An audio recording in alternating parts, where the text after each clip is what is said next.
जिन्हें तीनों लोकों में पूजा जाता है, स्वर्ग लोक, मृत्यु लोक, पाताल लोक, जिनके द्वार पर 33 कोटि देवतागण प्रार्थना करने के लिए खड़े रहते हैं, भगवान श्री गणपति महाराज की कृपा हम सभी पर बरसती रहे। भगवान श्री गणपति महाराज से सीखने वाली बहुत सारी बातें, लेकिन 5 बातें भी अगर आपने भगवान गणेश जी की सीख ली तो आपकी लाइफ में मंगल होना शुरू हो जाएगा। आप देख रहे हैं लर्निंग सीरीज सीखोगे नहीं तो जीतोगे कैसे। मैं हूं आरजे कार्तिक। आइए शुरू करते हैं 5 लर्निंग्स फ्रॉम लॉर्ड गणेशा। पहली लर्निंग बताऊं उससे पहले एक छोटी सी कथा सुनाता हूं। जो धन के स्वामी कुबेर हैं वो पहुंचे एक बार भगवान शिव मां पार्वती से मिलने के लिए कैलाश पर, और उन्हें अपना धन वैभव दिखाना चाहते थे, इसलिए कहा कि आप दोनों हमारे यहाँ भोज पर आमंत्रित हैं। भगवान शिव माता पार्वती समझ गए कि ये जो है अपना घमंड जो है उसका प्रदर्शन करना चाह रहे हैं, इनके पास में जो खजाना है उसके बारे में बताना चाह रहे हैं। तो उन्होंने कहा हम तो नहीं आ सकते, लेकिन हमारे पुत्र गणेश को लेके जाइए, वो बहुत अधिक भोजन करता है, बस इसका ध्यान रखिएगा। कुबेर जो थे वो अहंकार में थे, उन्होंने कहा कोई बात नहीं, आप भेजिए, हम व्यवस्था कर देंगे, हमारे यहाँ कोई कमी नहीं है। भगवान शिव जी ने कहा देख लो हमारा बेटा बहुत भोजन करता है। उन्होंने कहा कोई बात नहीं, आप भेजिए। जैसे ही गणेश जी वहां पहुंचे कुबेर स्वामी के यहाँ पर, उन्होंने भोजन करना शुरू किया। जितना भोजन पका था सारा खत्म हो गया। जो कुबेर थे उन्होंने आदेश दिया कि और बनाया जाए, और बनाया गया, वो खत्म हो गया। भंडारे में जो बचा था वो भी खत्म हो गया। धीरे धीरे धीरे सारा भोजन खत्म हो गया। कुबेर को समझ में नहीं आया कि अब जो अतिथि आए इनको कैसे तृप्त किया जाए। दौड़ करके पहुंचे वापस भगवान शिव के पास, कहने लगे कि आप सही कह रहे थे, आपका जो पुत्र है वो तो बहुत भोजन करता है, अब क्या किया जाए। तो भगवान शिव ने कहा आप एक मुट्ठी चावल ले जाइए और प्रेम पूर्वक उनको परोसिएगा, वो आपका भोजन स्वीकार कर लेंगे। वो एक मुट्ठी चावल जाकर के गणेश जी की थाली में रखा और गणेश जी का पेट भर गया। ये जो पहली बात मैंने आपको बताई, जो कथा आपको बताई, ये सिखाती है कि गणेश जी का एक तो मुंह बहुत छोटा है, और छोटा मुंह ये बताता है कि कम बोलना चाहिए, नाप तौल के बोलना चाहिए, वहीं बोलना चाहिए जहां वाकई में आवश्यकता है। और दूसरी बात जो है, ये पहली जो कथा है आपको सिखाती है कि जीवन में विनम्रता को लेकर के आइए। अगर आप थोड़ा भी ईगो लेकर के आएंगे तो भगवान भी आपसे प्रसन्न नहीं होंगे, उनको भी विनम्रता ही पसंद आती है। दूसरी कथा बताता हूं और दूसरी लर्निंग आपको बताता हूं जो हमें सीख लेनी चाहिए भगवान गणेश जी से। पौराणिक कथा है कि प्राचीन काल में अनलासुर नाम का एक दैत्य राक्षस था, जिसने स्वर्ग में, धरती में त्राहिमाम मचाया हुआ था। और वो एक ऐसा दैत्य था जो ऋषियों को, मुनियों को, मनुष्यों को जिंदा निगल जाता था। उसके अत्याचार से परेशान होकर के सब जो थे भगवान शिव के पास पहुंचे, जाकर के कहने लगे कि हमें बचाइए।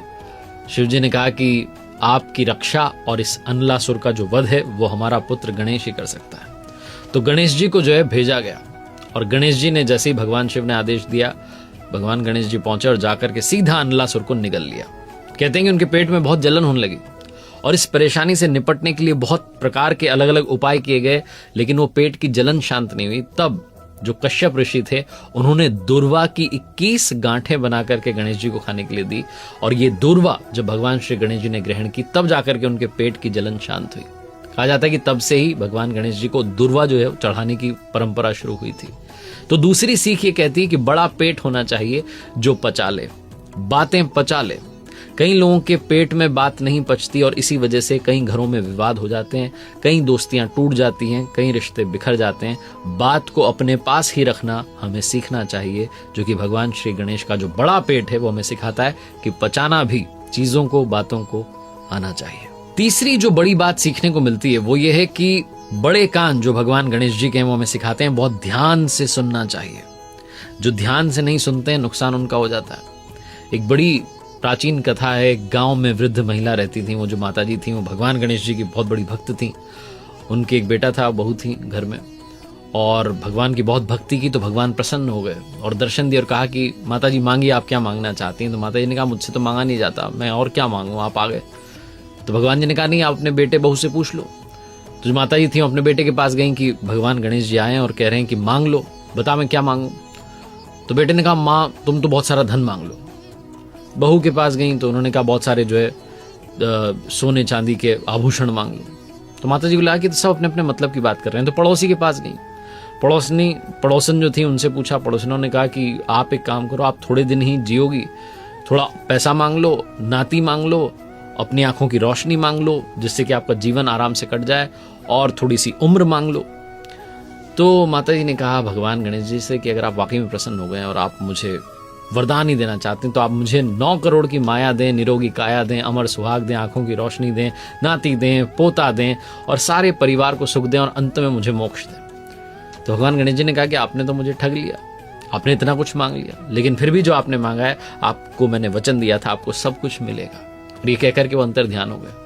माता जी ने जो कुछ मांगा सचमुच उन्हें मिल गया। तो हम भी प्रभु से ही प्रार्थना करते हैं कि जैसे उनको मिला वैसे हमें मिल जाए। और ये कथा जो इसका सार यही कहता है कि बड़े कान जो होते हैं ध्यान से सुनने की क्षमता लेकर के आते हैं। बड़े कान होने की वजह से वो हर छोटी बड़ी बात को सुनने का प्रतीक है। अगर आप लाइफ में अच्छा मैनेजमेंट चाहते हैं तो हर किसी की बात को बहुत ध्यान से सुनिए।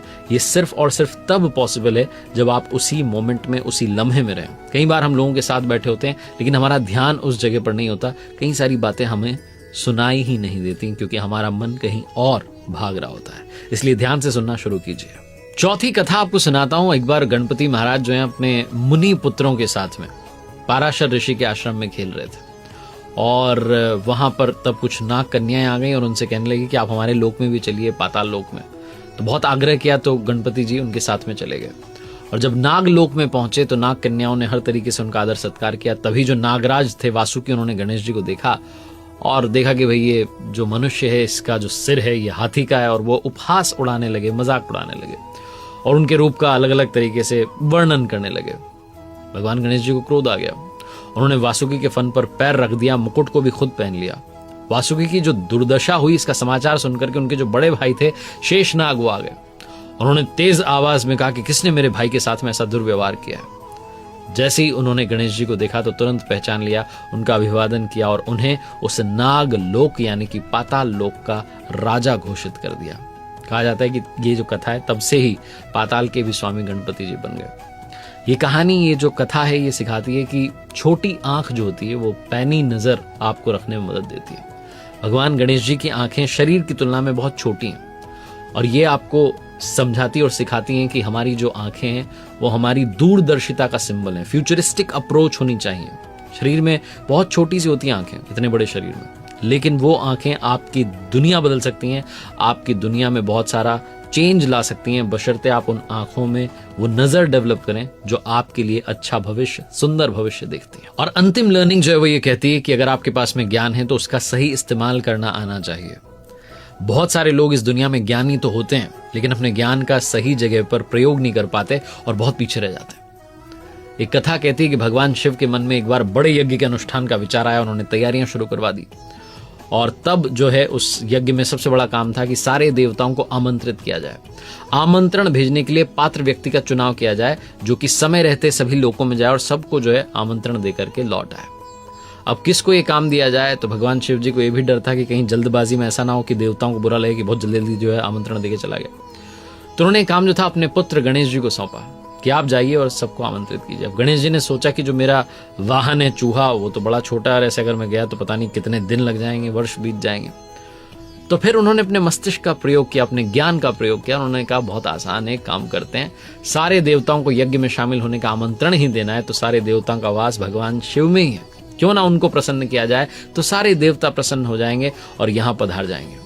तो भगवान गणेश जी ने भगवान शिव का पूजन किया और सारे देवताओं का आह्वान किया और सारे जो आमंत्रण पत्र थे भगवान शिव को समर्पित कर दिए और सारे आमंत्रण स्वतः ही देवताओं तक पहुंच गए क्योंकि सारे देवताओं का वास भगवान शिव में है। तो ये कथा सिखाती है, समझाती है कि ज्ञान का सही प्रयोग बहुत जरूरी है, पूर्ण प्रयोग बहुत जरूरी है, आवश्यक है। उम्मीद है कि इन 5 कथाओं से आपने 5 लर्निंग्स ली होंगी जो आपकी लाइफ में पॉजिटिव चेंज ला सकती हैं। बाकी प्रभु से सीखने के लिए अनंत बातें हैं। प्रभु की कृपा हम सभी पर बरसती रहे। गणपति बप्पा मोरिया। देखते रहिए मेरे साथ हर सोमवार सुबह 9:30 बजे एक नई कहानी, हर शुक्रवार सुबह 9:30 बजे लर्निंग सीरीज का एक नया वीडियो।